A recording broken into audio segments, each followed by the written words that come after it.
Hello, this is George Senda, the guy from Pittsburgh, and I want to give you personal health news.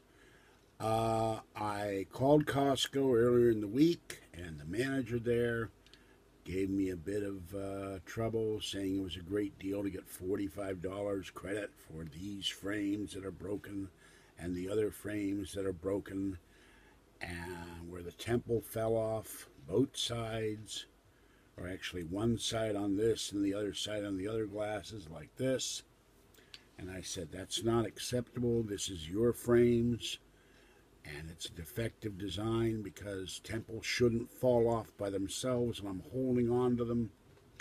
So Costco has agreed, excuse me, to provide me new frames for both glasses. I haven't found the second pair, but at least I'll be able to see, and I'll go in and get one of those tomorrow. And I called UCSF because ophthalmology wasn't, they were dragging their heels and giving me my appointment for my consultation for the cataract removal. I have a cataract in my right eye, and I called them up and said that yesterday I literally almost got run over because I could not judge with my glasses being broken and cockeyed and the right eye having problems with seeing how far a car away is from me. It was a block away at the post office, and I was going to feed actually one of the cats. I walked across the street, and the next thing I know, I look and I yelled, and there was a car bearing down on me. And if the woman hadn't put her brakes on, I'd probably be dead now. So I have an appointment now in August to be seen. They told me it's a 45-minute procedure. I don't know much more about it. They're sending me the paperwork. So that's what's going on. My health, otherwise, is pretty good, except my feet keep going numb and they're hurting.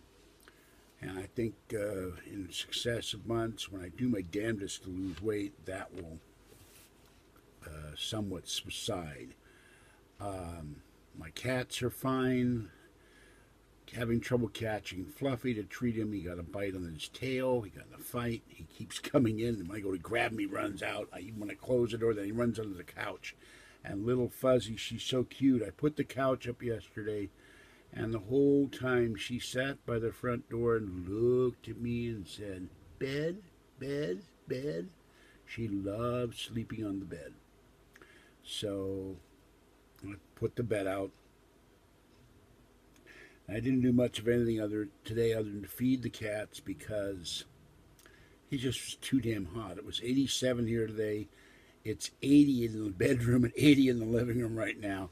I'm running the air conditioner on and off, but I got to do videos. I can't run it with the air conditioner on. I can't hear myself think, much less record a video. So, and the little tiny one I feed, she came up to me today for the first time since her litter mate was sadly run over, and she let me pet her. She nuzzled the stairs to say my stairs, and I still hope to be able to get her and take her to Kathy because I don't want this little black kitty to get run over.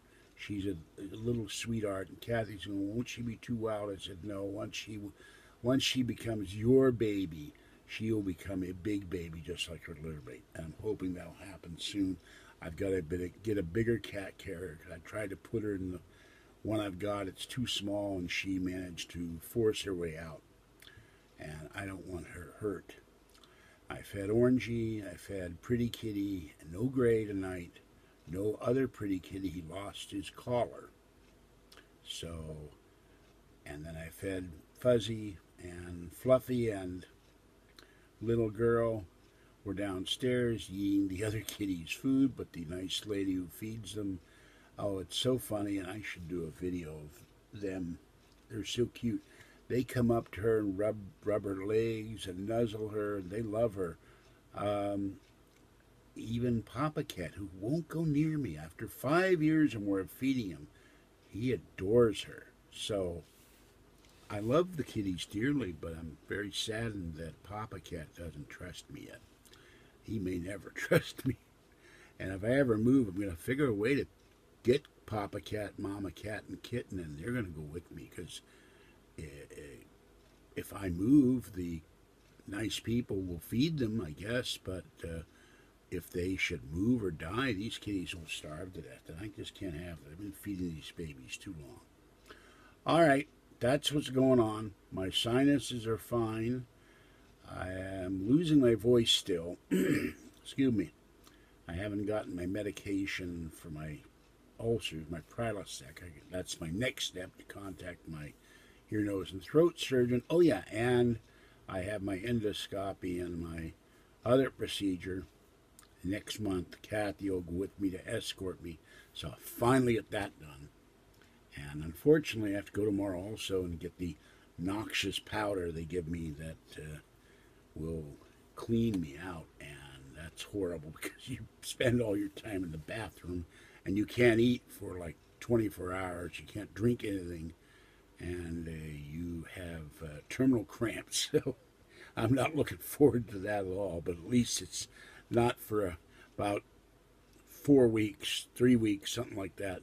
And it's an hour and a half procedure. And I think now that I have the cell phone, I'm going to figure a way with this phone to call Uber and have them come take us to BART at least.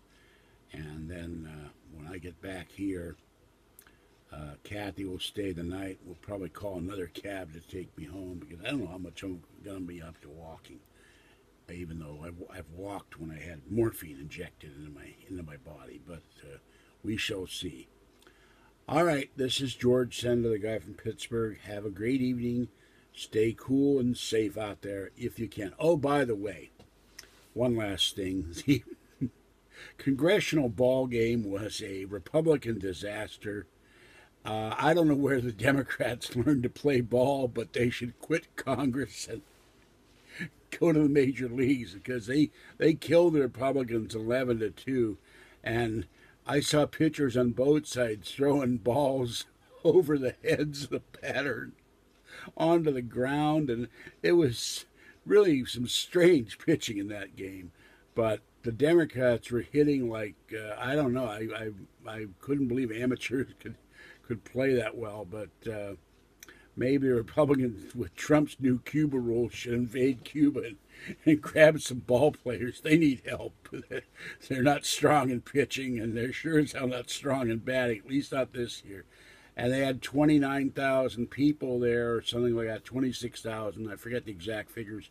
Set a record, and they raised $1 million for charities. That was pretty good.